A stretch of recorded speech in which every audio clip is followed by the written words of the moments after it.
We have any public comment on items not on the agenda?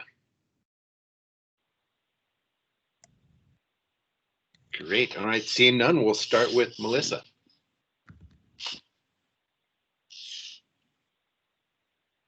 Hi, I just want to start by saying thank you to Violet. I've been communicating with her about Civic Clerk and a number of items, and she's been super helpful. So thank you. Way to go, so Violet. Today I'm requesting, today I'm requesting that the board authorize the Community and Planning Services Department to grant a 3-month loan payment forbearance to Fat and Acid LLC. They operate as the Camino. They have a 2019 Community Development Block Grant Economic Development Revolving Loan Fund loan, and they are asking for a 3-month forbearance because of the impact of COVID-19 on their business. In July of 2019, Fat and Acid received a $159,999 loan from the Community Development Block Grant Revolving Loan Fund. And they had a 12-month period of interest-only payments, and they are now making both principal and interest payments. And as I said, just looking ahead at the next 3-month period, typically a slow period for businesses anyway. And with COVID, they have requested that payments not be made for the next 3 months, and then those 3 months of payments will be added to the life of their loan. So they would resume payments in March of 2021. Yeah, that seems reasonable to me under the circumstances. It always seems a little ironic with this being a restaurant. The name Fat and Acid just gives me indigestion thinking about it. But nonetheless, we wish them well. And Fat is flavored. And acid is tang. You need them both. It's my favorite. So. Okay. There you have the rest of the story. I was just not thinking deeply enough about it. So I would move that we authorize CAPS to grant the 3-month forbearance. Second, I'm really glad we can do this. And before the all in favor aye, I want to say I'm also really glad we can do this, and recognizing these weird and awful times we're in right now. That sounds like good news on the horizon. We'll come out of it, and we'll all go eat tacos together. So all in favor? Aye. Aye. Thank you. Thanks, Melissa. Thank you. Thanks for, you've really been a great resource for our businesses. Good work. Oh, thank you. All right, next up, Jason Emery. Hi there. Sorry, couldn't get off mute there. I'm sorry. Will you remind me what my item is? I've lost track of which meeting's what. Oh, I'm sorry. Consulting. Yes. Oh, yes. Network cameras. Yep. So just due to the size of the purchase, we have to run it by you guys. So these are the cameras that will be fed into our security plan upgrades at the courthouse. So covering all the public areas, the whole perimeter of the building, and potentially some of the internal office spaces. We're still those details. So essentially, this is just the hardware to get that project moving. Great. Great. I move that the chair sign the agreement with Pine Cove Consulting. I'll second that. Great. All in favor? Aye. Aye. I did just witness the Phoenix security guys doing a really good job. Yeah, we've had good feedback. Did a good job. Yeah. On tricky personal interactions. This is my TV all day, every day, but they did really well. Oh, good. That's good to hear. We're going to meet with them here this week, I think. But yeah, so far so good, and we're working on the security desk too. So we're getting the final plans done for that, and hopefully next month or so we'll get that in place as well. Great to hear. All right, thank you. Thanks. All right, Dory, you're up next. Thank you, commissioners. So what we have before you today is the buy-sell agreement for 5 lots in the development park. and Technology District in the Development Park. And if my map is here, I'm going to bring that up briefly to kind of show you what we're looking at. At least green on my screen is Phase 5B. The large lot is DirecTV / 8Now AT&T. And the rest of the lots, and that is the total of the Technology Tax Increment District. Lots 1 through 6 on the left of my screen, all of which have diamonds on them, are currently under contract with Shadowcast Partners. They're looking at developing a production studio on these lots. So they have these under contract and are actively, very busily doing their due diligence.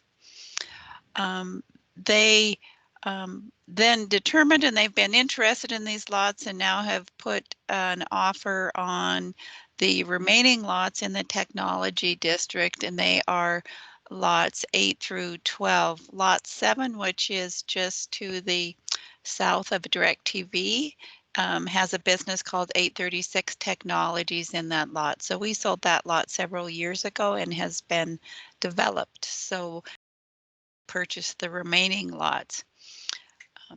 The offer, and as you can see, there are no, the diamonds indicate lots for sale, and there are no other diamonds on this map. So that means these are the remaining lots that we have, all of these at one time being county-owned property.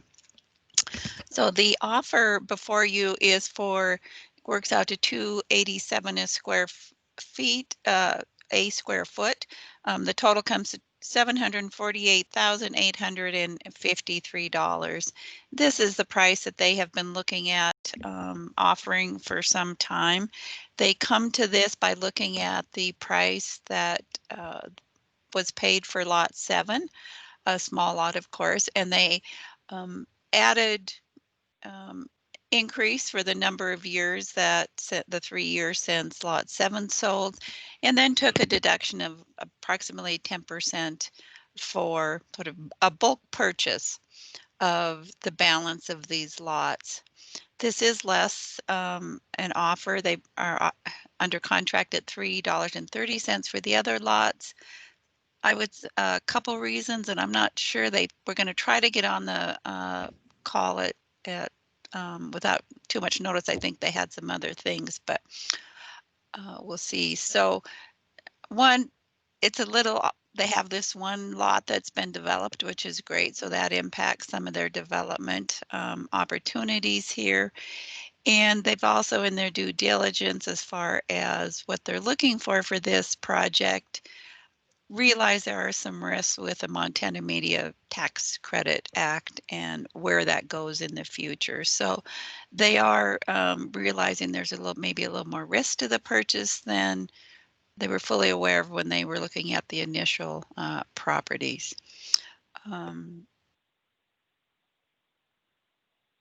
The other, and they were aware of this before, but the zoning on these lots really do limit the ability, if they purchase these, to resell them, which is evident by the number of years the county's held on to them. They have restrictive zoning as in the Technology Tax Increment District. So I guess with those considerations, I will mention the Missoula Development Authority. Several of the members met. We didn't take it to the full board, and I guess there was a consensus on a recommendation to the commissioners.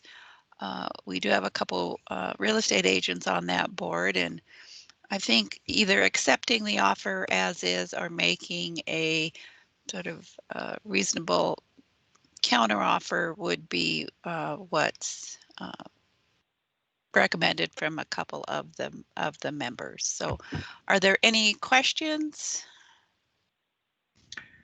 Dory, how long have these lots been on the market? Well, this district started being developed in 2006. So I don't know when they were initially available, but it's been 14 years.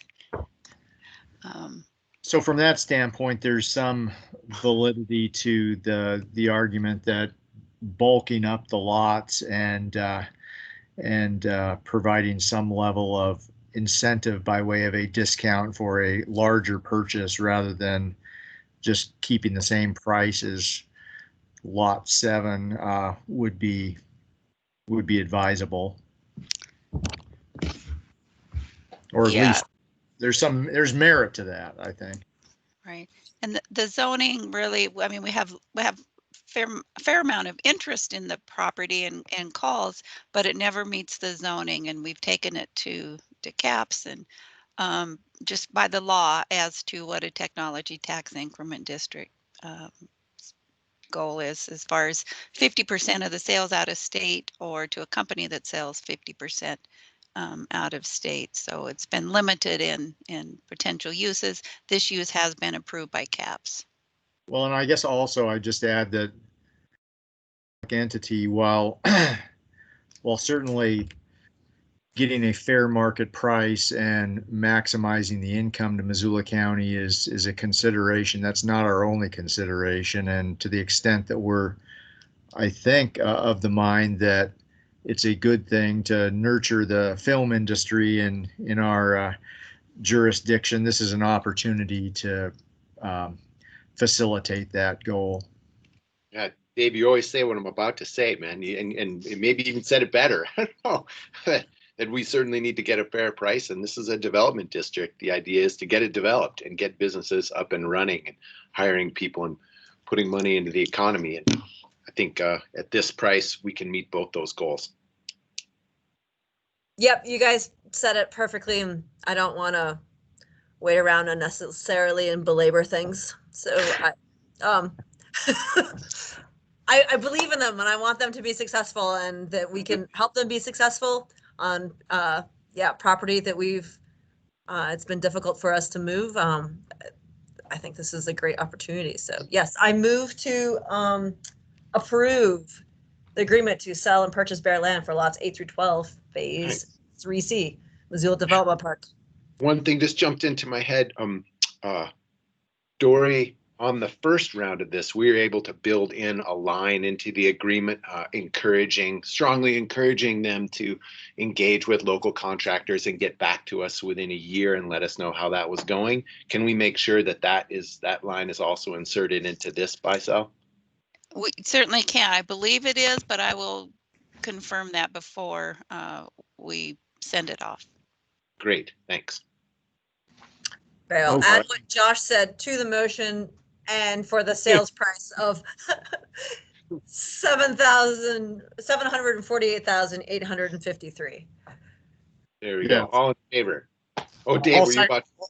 I was about to second that. Oh, second that bugger. No, that's okay. We're still working under these arcane traditions here. So I'll second that.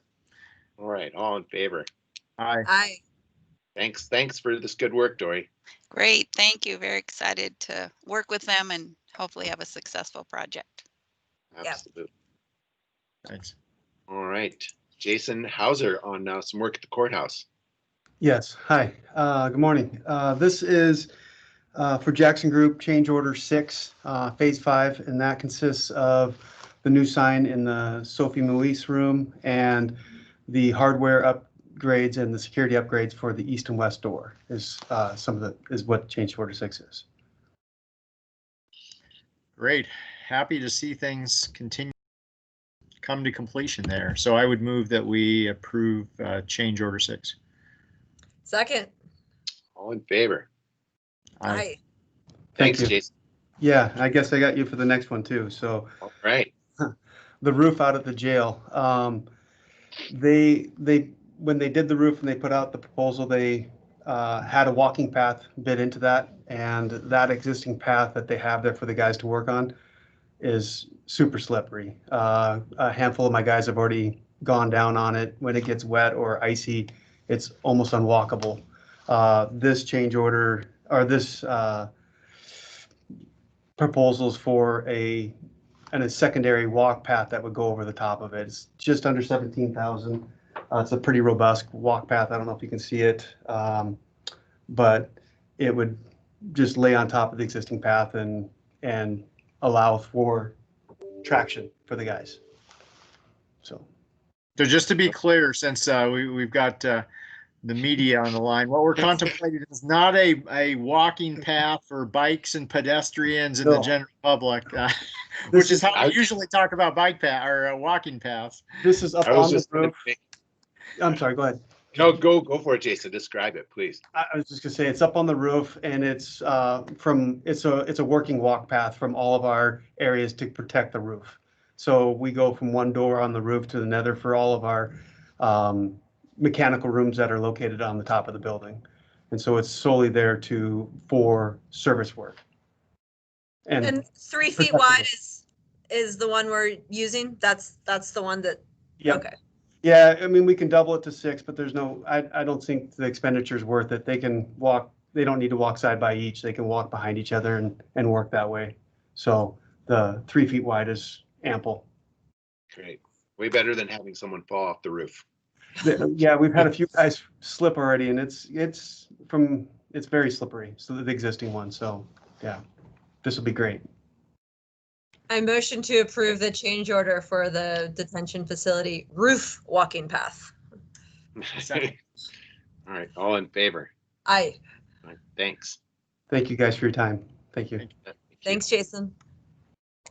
All right, any correspondence?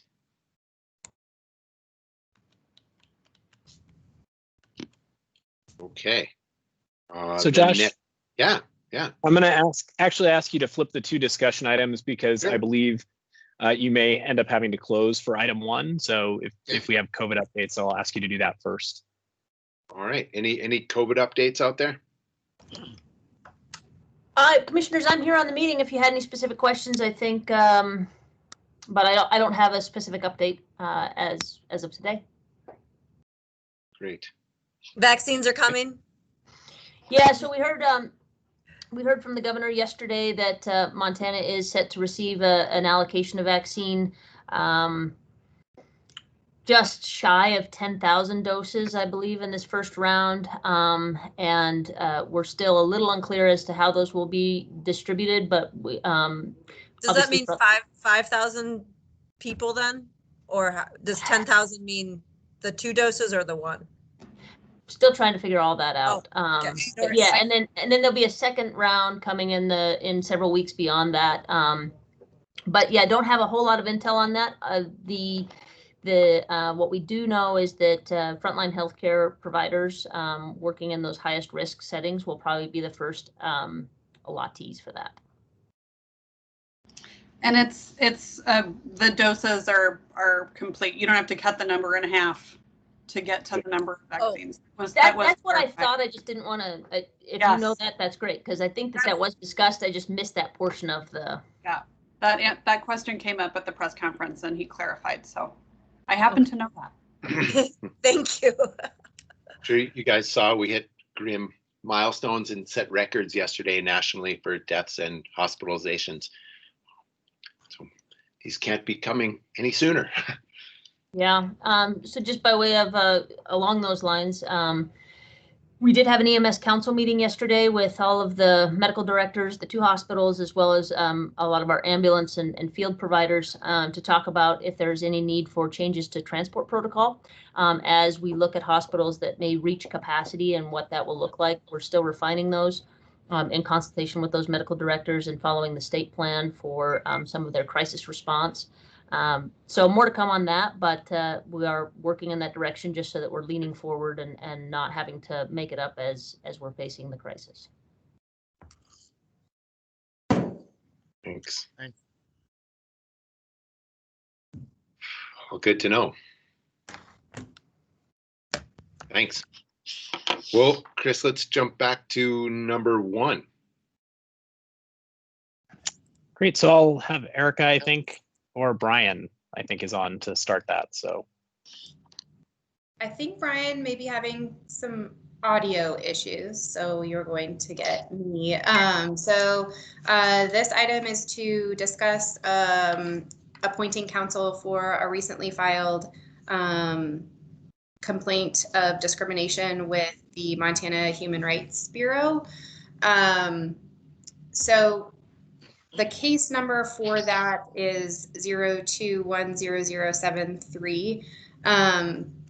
Because of the administrative rules surrounding human rights cases, we don't name the charging party in open session, as those administrative rules make it clear that that individual must waive their privacy with the Department of Labor and Industry for the complaint to be released.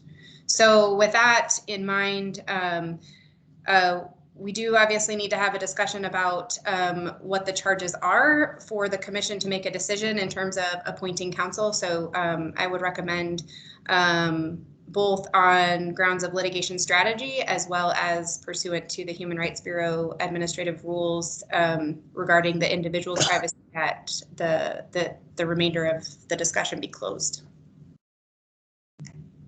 Okay, I would move that we close the session based on litigation strategy and personal privacy concerns. Second. All right, thanks. All in favor?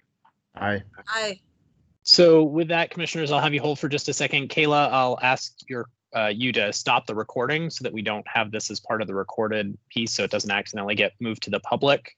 And then we'll ask everybody other than the attorneys and TJ to drop off, and if needed, I can make sure that that piece happens, and I'll let you know when we're actually officially enclosed. So Thanks, Chris. I will stop the recording.